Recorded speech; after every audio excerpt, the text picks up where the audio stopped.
You love God. You pray, you serve, you believe, but secretly, you still wrestle with doubt, and you're ashamed to admit it. You smile in church and say, "God is good," with conviction. Yet when the doors close and the silence settles in, there's a whisper in your spirit that asks, "What if none of this is real?" That voice isn't just your flesh. It's spiritual warfare targeting your mind. Because the enemy knows that if he can poison your faith, he can paralyze your purpose. One reason you struggle with doubt is because you think doubt is a sin. So you suppress it instead of confronting it.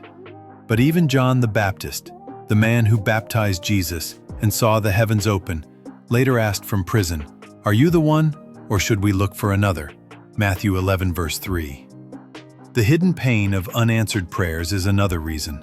When you fasted, believed, sowed, cried, and still watched a loved one die or your dream collapse, you start to quietly wonder if God's promises are only for others.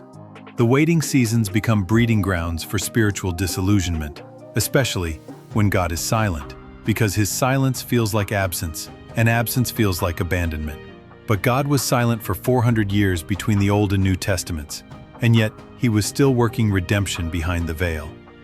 Another secret reason is comparison. When you scroll through social media and see others blessed and highly favored, while you feel forgotten, a bitter root begins to form. Hebrews 12:15 warns that this root will defile many, and you don't even realize your doubt is coming from envy dressed up as theology.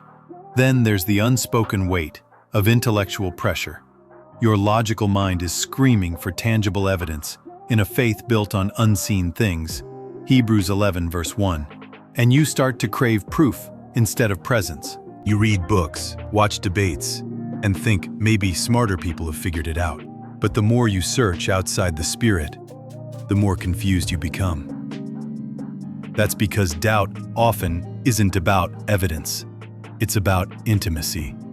The farther you drift from God's voice, the louder the lies sound. And perhaps the most dangerous reason Christians secretly doubt is because they've mistaken their feelings for faith.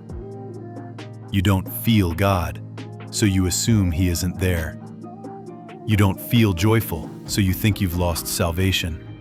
But feelings are fleeting. Faith is a decision. Jesus in Gethsemane didn't feel victorious. He was sweating blood, but he chose obedience anyway. That kind of faith terrifies the enemy. Satan doesn't fear emotional Christians. He fears ones who obey in the dark.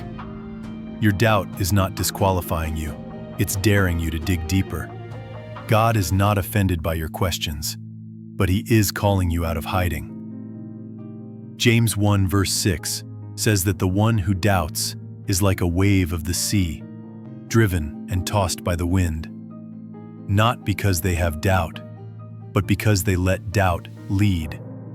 Don't let it lead. Face it, fight it, and bring it to the cross. This is your warning. The enemy is weaponizing your silence.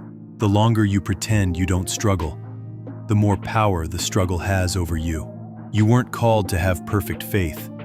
You were called to keep walking, even when your faith feels cracked.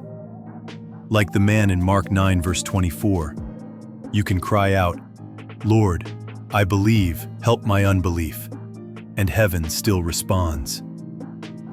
So stop hiding. Stop rehearsing spiritual cliches to cover your inner crisis. God already knows the questions you're afraid to speak, and he still calls you chosen. Let that sink in.